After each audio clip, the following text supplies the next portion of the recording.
കേസിന്റെ രീതിയിൽ പോട്ടെ. കേസ് അന്വേഷിക്കുന്നത് സോഷ്യൽ മീഡിയ അല്ലല്ലോ, കേസ് അന്വേഷിക്കുന്നത് പോലീസാണല്ലോ. തൊട്ടടുത്ത അയൽവാസി നമ്മളെ വിളിക്കുന്നത് വളരെ പാനിക്കായിട്ടാണ്, ഭയങ്കര ബഹളമാണെന്നും പറഞ്ഞുകൊണ്ടാണ് വിളിക്കുന്നത്. ചെല്ലുമ്പോഴാണ് ഇത് കാണുന്നത്. നമ്മളത് ഓടാൻ സമ്മതിക്കത്തില്ലായിരുന്നു. മരണപ്പെട്ടു എന്ന് പറഞ്ഞുകൊണ്ട് ഈ പരിഭ്രാന്തനായിട്ട് അങ്ങോട്ടും ഇങ്ങോട്ടും നടക്കുമായിരുന്നു. തർക്കങ്ങൾ നടന്നിട്ടുള്ളതായിട്ട് പോലീസ് പറയുന്നുണ്ട്. ഇന്നലെ അല്ല, മിനിഞ്ഞാന്നാണ് രാത്രി 7 മണിയോടുകൂടി എന്നെ തൊട്ടടുത്ത വീട്ടിലെ അയൽവാസിയായിട്ടുള്ള ചേച്ചി വിളിക്കുകയും ഞാൻ പെട്ടെന്ന് തന്നെ ഒരു 5 മിനിറ്റിനുള്ളിൽ ഷഹന എന്ന് പറയുന്ന കുട്ടിയുടെ വീട്ടിൽ പോവുകയും ചെയ്തു. ഡോറ് ചാരിയിട്ടിരിക്കുകയാണ്. ഡോറ് തുറന്ന് നോക്കുമ്പോൾ കാണുന്നത് ഷഹന ഹാങ് ചെയ്ത് നിൽക്കുന്നതാണ്. തൊട്ടടുത്ത് തന്നെ ഈ പോലീസ് കസ്റ്റഡിയിലുള്ള സുഹൃത്ത് കാണാൻ സാധിച്ചിട്ടുണ്ട്. ഈ പോലീസ് കസ്റ്റഡിയിലുള്ള സുഹൃത്തിൻ്റെ ദേഹത്ത് പാൻറ്റിലും ഷർട്ടിലും ഒക്കെ ചോരയുണ്ടായിരുന്നു.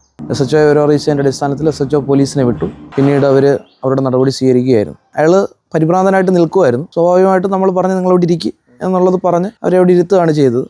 പിന്നീട് അയാളും ഫോൺ ചെയ്യുന്നൊക്കെ ഉണ്ടായിരുന്നു. അദ്ദേഹത്തിൻ്റെ കുടുംബാംഗങ്ങളെയോ ആരെയൊക്കെ അയാളും വിളിക്കുന്നുണ്ടായിരുന്നു. ഇല്ല, മരണപ്പെട്ടു എന്ന് പറഞ്ഞുകൊണ്ട് ഈ പരിഭ്രാന്തനായിട്ട് അങ്ങോട്ടും ഇങ്ങോട്ടും നടക്കുമായിരുന്നു. അല്ലാതെ വേറെ പ്രത്യേകിച്ചൊന്നും പറഞ്ഞതായിട്ടൊന്നുമില്ല. ഇപ്പോൾ പോസ്റ്റ്മോർട്ടം ഇന്നലെ കഴിഞ്ഞിട്ടേ ഉള്ളൂ. പോലീസ് പറയുന്നത്, കേസുമായി ബന്ധപ്പെട്ട് പറയുന്നത്, ഇപ്പോൾ കുടുംബാംഗങ്ങളെ ഒന്നുകൂടെ വിളിച്ച് അവർക്ക് പരാതി ഒന്നുകൂടെ സ്ഥിരീകരിച്ചതിന് ശേഷം തുടർ നടപടി സ്വീകരിക്കും എന്നുള്ളതാണ് പറഞ്ഞിരിക്കുന്നത്. പോലീസ് കസ്റ്റഡിയിൽ തന്നെയാണ് ഇപ്പോൾ ഈ ഷഹനയുടെ സുഹൃത്ത് ഉള്ളത്. തർക്കങ്ങൾ നടന്നിട്ടുള്ളതായിട്ട് പോലീസ് പറയുന്നുണ്ട്. അത് പോലീസ് ഇതുവരെ ഔദ്യോഗികമായിട്ട് പറഞ്ഞിട്ടില്ല. ഇല്ല, പോസ്റ്റ്മോർട്ടം റിപ്പോർട്ട് ഔദ്യോഗികമായിട്ട് പോലീസ് പറഞ്ഞിട്ടില്ല. ഇത് പത്രക്കാരോട് എന്തെങ്കിലും പറഞ്ഞിട്ടുണ്ടോ എന്നുള്ളത് എനിക്കറിയില്ല. ഔദ്യോഗികമായിട്ട് പോലീസ് കുടുംബാംഗങ്ങളെയോ നമ്മളെയോ ഒന്നും അറിയിച്ചിട്ടുള്ളതല്ല. അല്ല, പത്രത്തിൽ നിന്ന് വായിക്കുമ്പോൾ ഇതൊരു ആത്മഹത്യ തന്നെയാണെന്നാണ് പത്രങ്ങൾ എഴുതുന്നത്. പക്ഷെ അതിൻ്റെ ഔദ്യോഗികമായിട്ടുള്ള ഒരു സ്ഥിരീകരണം തരേണ്ടത് പോലീസാണ്. പോലീസ് ഇതുവരെ അതിനെക്കുറിച്ച് ഔദ്യോഗികമായിട്ടൊന്നും പറഞ്ഞിട്ടില്ല.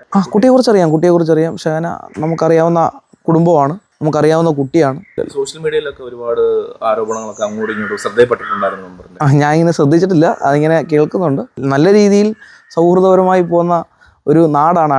വാർഡിൻ്റെ മാത്രമല്ല, അടൂരിനെ സംബന്ധിച്ചിടത്തോളം എല്ലാവരും ഒത്തൊരുമയോടുകൂടി പോകുന്നതാണ്. എല്ലാ ആളുകളും ഒരുമിച്ച് ഒരേ രീതിയിൽ പോകുന്നവരാണ്.